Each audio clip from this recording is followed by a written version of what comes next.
Welcome to the BPM 360 podcast. I'm Russell. And I'm Caspar. And together we will help you navigate the treacherous waters of the BPM adoption journey.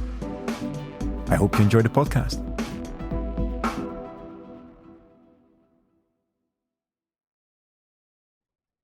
Hey, Russell. Welcome back to episode number 6. Hi, How are Caspar. you? I'm fine. Yeah, you survived the weekend. That's good to hear. Yes. So today, we're moving on to another segment in our framework. So you might recall from episodes 4 and 5, we talked about ownership as part of the main topic called governance, which we can talk about forever, I guess. But today we're going to move into a next segment called procedures. And if you allow me, I'll introduce that first, and then I would love to hear your opinion about it, and we'll take it from there. Okay. Sound good? Yeah. Sounds All right. great. Let's go then. All right. So procedures. Whenever you talk about governance, there is two major things there. So we talked about the ownership. In a very brief summary, how do you make sure that every process and every domain and every end-to-end that you have is assigned an owner? And does that owner know what to do with it, and why he or she is either responsible and accountable, or maybe just responsible? But the other side of that same coin is the fact that you need to keep everything up to date. And you need to have, you might call it the process of process management in place as well. So what do you do, for instance, if one of your global process owners decides to leave? Or what do you do if your local government forces a new legislation on you that forces you to change something in the way that you work? So to me, those are things that fall under the umbrella of procedures, and that we are going to talk about today in this episode for about 20-25 minutes to start with. So Russell, if I ask you procedures, what's the first thing that comes to your mind? The process approval process. The process approval process. Oh, yes. Oh, God, yes. Yeah. I mean, all right. you for talk it. about you talk about the two key roles around process owners and process experts, and you start documenting, you start ramping up your BPM initiative, and people are working. Said, yeah, but at some time we have to get finished. Said, we need to get this approved. And so this is the first time when sometimes these newborn process management communities get to touch this idea of procedures. And of course, you could say, well, yeah, but it's like a role. You have a role definition, so it's like a job description. And why is this different than for these people maybe unusual to what the normal job they've been doing? And I think it's because, of course, on the one hand, it's been established fresh. Yeah. So it's not like coming into a purchasing office and they've been doing it for 10 years. They tell you how the job runs and how processes are. Yeah. And you start the hang of the job. So it's something that is quite new, and it's interesting to see how the reaction there. I think there's also something interesting about talking about procedures in the sense of a process or process management. Now, if you look at, say, the way certain people think about processes, and you're very down to the level of operations like sales and purchasing or logistics, people really understand processes. The way you say, have you documented your processes? They've already thought about standard operation procedures and processes. So they're thinking about this a lot every day. And there's another area where a lot of the times when you tap into this, they say, well, we haven't really documented. That's management processes. Yeah. Yep, so absolutely. on the top of the process management, like landscape, you always have these top management processes, and you said, oh, don't open them. Why? Because they're empty. Yeah. Now that's interesting, because it's interesting to see sometimes how, although process management is a management discipline, how around this area of management processes, sometimes there are no real procedures and processes documented in a form. Yeah, so kind of like like this magic that's happening there. So when we dig into then the process management and the in governance, the procedures, you have like a mix, because there are certain procedures that I think can be compared to very operational procedures, processes. Yeah. And I think the approval process is something you have to think about who's involved and how do you actually, sequence out the activities to get an alignment across the organization for this to work. And Yeah. there are other procedures, we'll get into them later, that are more on this management level. Yeah. And I think this is much more challenging for customers, we're talking to really get the hang of, and they're not so easily just determined as a process that you just jump into. So that's just what came to my mind, especially around the approval process. Typically, the first process, but they really have to think about, okay, how these roles and the interactions between different roles come to interaction and actually have a dedicated result that is tangible and can be reported upon. Yeah. No, I agree with that. And yes, the process of approving processes, certainly when you just start documenting them, is an important one. It's not always adhered to, I would say. Very often there is time pressure, and then they try to approve entire document batches in bulk, which is not necessarily beneficial for the accuracy of your processes. And another dimension I think I need to add to that is that when we talk about process management or BPM, it is nowadays much more than just the process. It's also very often about the corresponding work instructions or the regulations that you need to comply with, or the risks and controls that you've identified in your process, or the application landscape that is supporting your process or executing the process operationally. These things are not necessarily in a process form, but they are very much attached to it. And once you approve a process, you approve all of those artifacts as well. I mean, that's the consequence of it.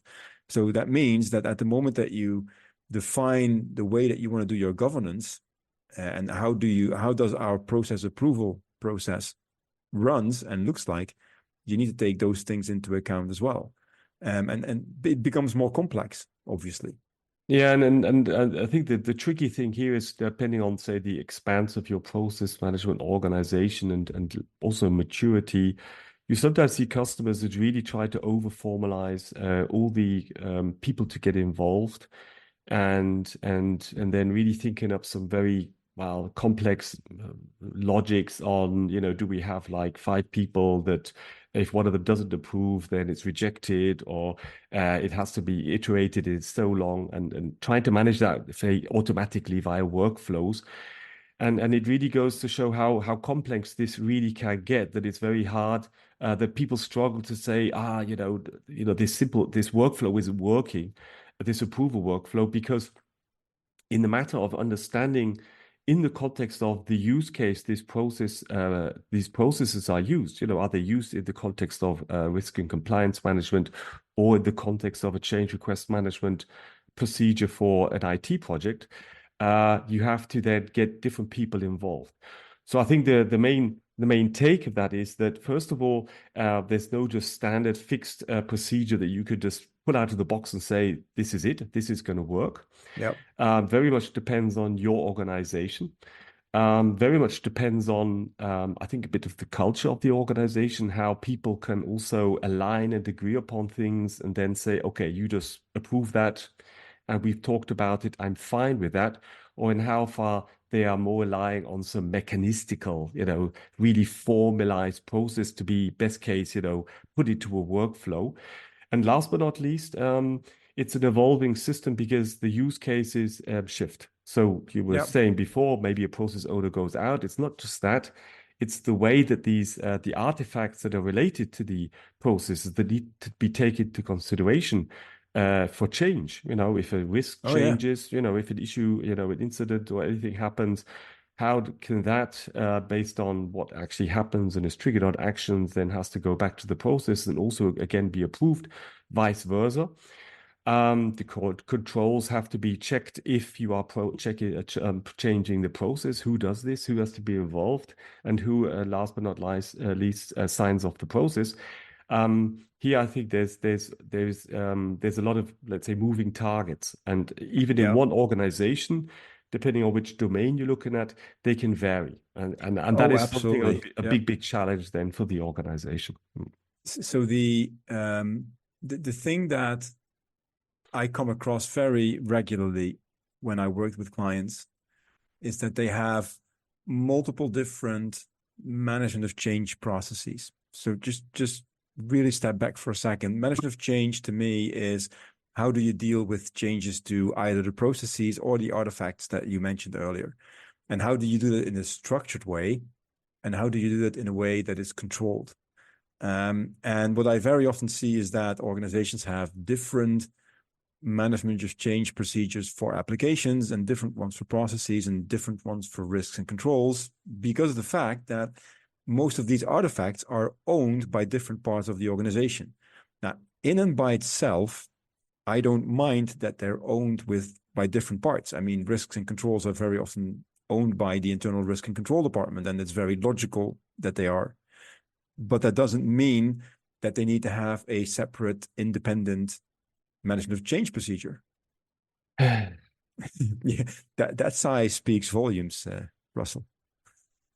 Yes, and it's like this ideal situation where you would wish that you have one grand like approval process where things, are agreed upon, and then you have a methodology that supports this approach.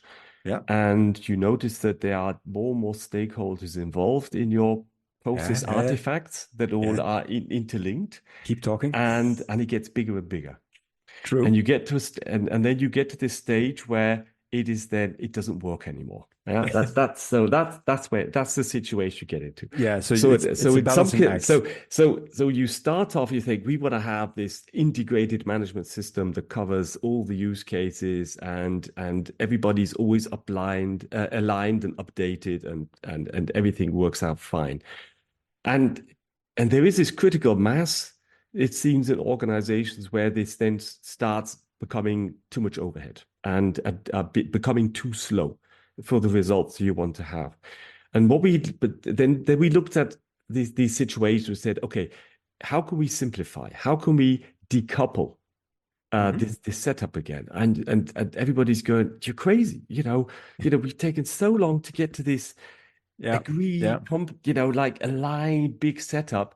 But we're realizing that these procedures, or the procedure, because it's one big procedure, is becoming too cumbersome. And so how do we bring in agility again into this setup? And how can we then, as I said, find decoupling points? And I was really astonished the first time I encountered this, because to a certain extent, the little world in me broke together, and was demolished as I realized that this vision of having things, well aligned and integrated has its limits. And I think that is something that you have to be, I still believe it is worth striving for this one, let's say this one big picture. Yeah. This will account to us more when we go into the others, when we go into COE and we talk about methods. Yeah. Yeah. So because what is the baseline of getting these aligned procedures in place is, of course, an aligned method base. Yeah. True. Yeah. But on the level of the procedures, you see the what's it called? The limitations of having one big, I'd say, integrated management system, because then along the chain of the people to be involved, there are just too many bottlenecks and links that just make you slow.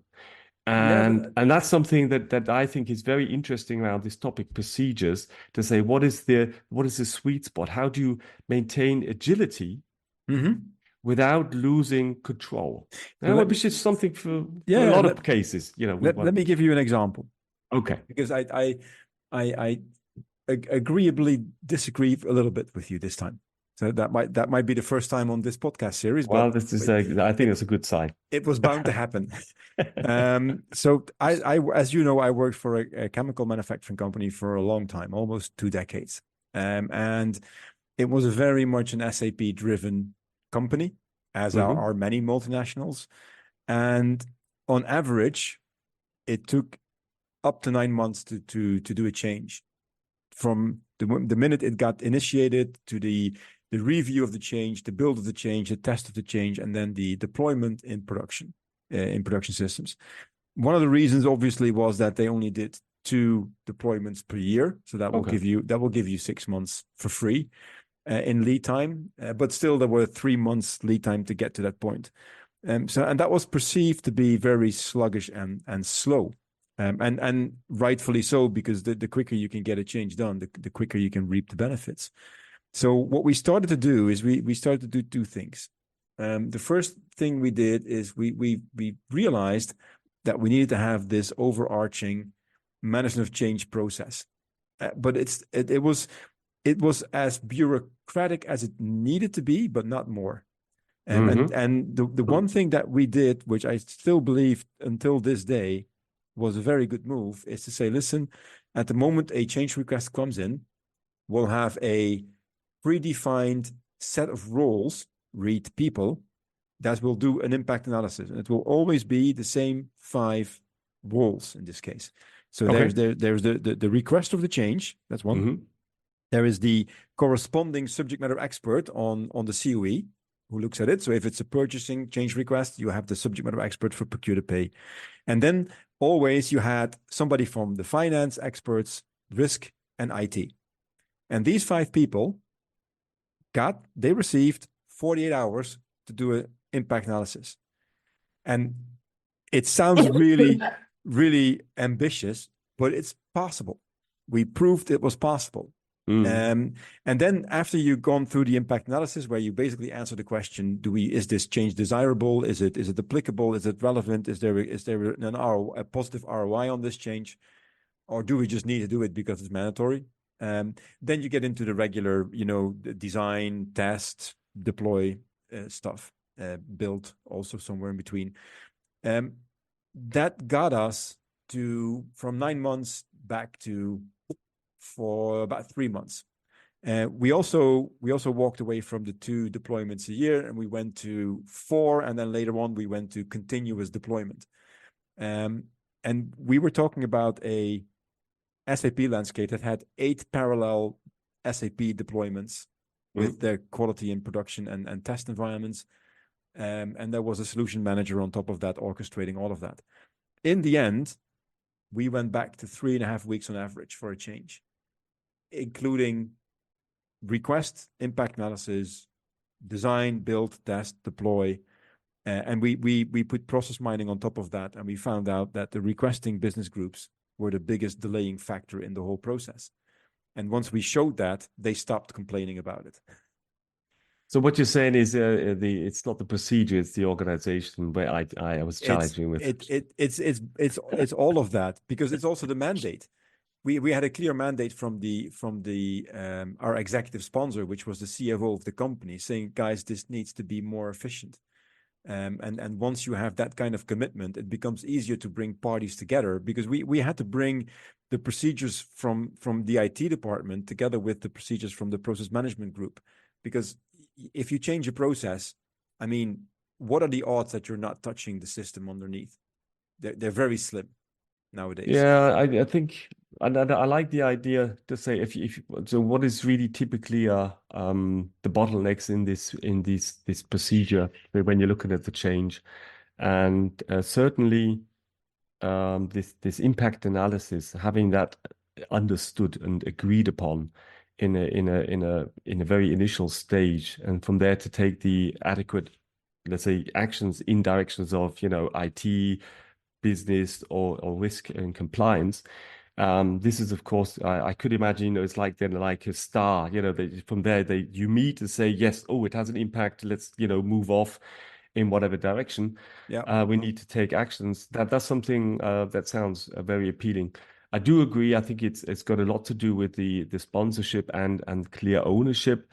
So this constellation we were looking into, actually, this whole construct was often, let's say, breaking down because there was this lack of ownership on one or the other area. So there was you have this big like ownership matrix, which is not very high, it wasn't like highly aggregated, like you have one governance board and you have a monthly of meeting, course. you go through them and say, do it, don't do it. But there was a lot of distributed ownership due to this more base democratic like approach in this organization. And a lot of these gaps were never filled. So there was like a matrix. There says, who's the current owner for production? And it was like, yeah, he's retired. When's the newborn person? Let's see in 2 months. So theoretically, if you stick it to the procedure and you not fill the gaps on this like ownership matrix, it's just a dead end. You just have seriously, you finish up a dead end. Did anybody you try to delegate to without really giving the mandate to say you are owner? What does that mean? You're again struggling to move forward. So I do like. So I think centralization and centralization of ownership on a higher level and giving ownership within the procedures to dedicated people that really understand their role and take this serious can definitely, it's not decoupling in that case, but it's simplifying and streamlining this procedural process. Yeah. But and you raise a very interesting point without realizing it, I guess. At the moment that you mentioned, say, listen, the guy's retired, so the previous owner has retired, or let's say he moved to another company, or he moved into another role, maybe. That also, so that means that when the moment that you start setting up your BPM practice and your BPM project, you need to include HR in this, because it's their procedures. What happens when somebody leaves? There needs to be a checklist saying, listen, is this person a process owner, yes or no? And if yes, have we started in time with finding a replacement or a successor for this particular role? Because it's these small little silly things that make your BPM project either a success or a constant source of irritation for people. It's a very, very nice point. And I like that it's a good check to see how serious does your organization take process management. Is it like a bit of a hobby? Yeah, where you say, I've got a hobby for you. Do you want to take care of the garden and you could take care of the processes? It's not paid well, but you do get some additional gratification from the boss. But no, is it seriously a role that is part of your, let's say, job description? Yeah. That is clear that if you do leave or change your position, that this task or this role has to be reassigned. That's a very good point, and I would like to answer that for a lot of customers I work for, because I guess in the center of excellence positions, and that there's no doubt a clear allocated role and stuff like that. Yeah, but in these like and if they have a centralized BPM organization with process owners and experts also, that's not the topic there. Then it's very clearly seen as something very relevant. As soon as it's like this matrix distributed setup, then that's something I think getting HR involved to cross-check the implications for, for the, say what happens if he leaves the job, then there has to be a replacement for this part of his job. That's really good. So, and that should be a procedure in itself. So because we're talking about procedures today, so that's so we're talking about the change within the processes and the artifacts around this. But that's something I think is very neglected, is actually changes around the process organization. Oh, yeah. We'll come back to that. Require proper procedures there. Yeah, that's why that's one of the reasons why I've added that whole human affairs segment to the framework in the end. Because the organization around your BPM should cover this. And there is much more to it than just a role assignment and the fact that you have a project staffing in place. The thing with BPM is that potentially it interacts and it involves and engages with every nook and cranny in your organization if you do it properly. So that means that you also need to weave it into the existing procedures and the way that things go in your organization to make sure that it stays current. Because I think the only real added value realization when BPM is in the fact that you have an up-to-date overview of this is how we are supposed to work. And then I'm not even going into all the technologies that you can deploy to find out if you actually work that way. We'll get to that in later episodes, I guess. But I mean, just having that overview and insight in this is how we agreed to work, so we can figure out if we're missing something, if we have holes in our way of working somewhere, and if not, that's very good. Then let's execute. But it potentially goes into every nook and cranny of your organization, and so also into organization, into HR stuff, into finance stuff, you name it. It's there. Mm. So what other procedures do you see under this topic? Because I was just thinking, and I was thinking, God, there's a lot of things you can take into. And what I was because I mentioned the management processes early on, and that principally this the process approval or the process change, the change process or demand process is always quite an obvious one. I think it's also interesting to see two aspects in the procedures. One of them is how to go about extending use cases and bringing in requirements in direction of the process management. So I see a lot of the times I say, process management, you have to define your services, your offering to your organization. Yep. And typically they're linked to specific use cases, but on the bottom line, down to your own role at your organization, you have to think about your added value, that you're bringing into an IT project, into the risk and compliance, let's say organization, into the quality management, into the auditing. Yeah? And what role do you play? Which services do you provide? Based on maybe some reporting, some transparency, anything like that.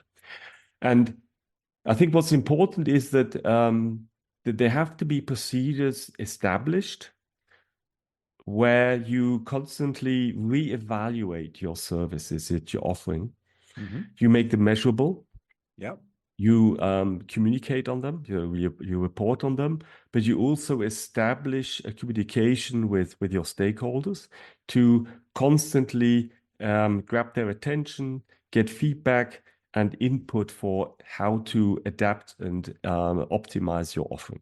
I think it's a very valid point. And my suggestion, because it's a very nice segue, is to deal with those in the next episode, Russell. We've already been yapping away for about 25 minutes, so we need to think about the attention span of our listeners, I guess. Okay. So I think you're absolutely right. There's many more procedures than just the ones that touched upon in this episode. So let's circle back to them in the next episode and take a look at what those procedures might be and how they affect the way that you do BPM. Okay, let's do that. Let's do that. And in that case, thank you very much, Russell. It was a pleasure as always. And thank you, Caspar. See you next time. Thanks for listening. Speak to you soon.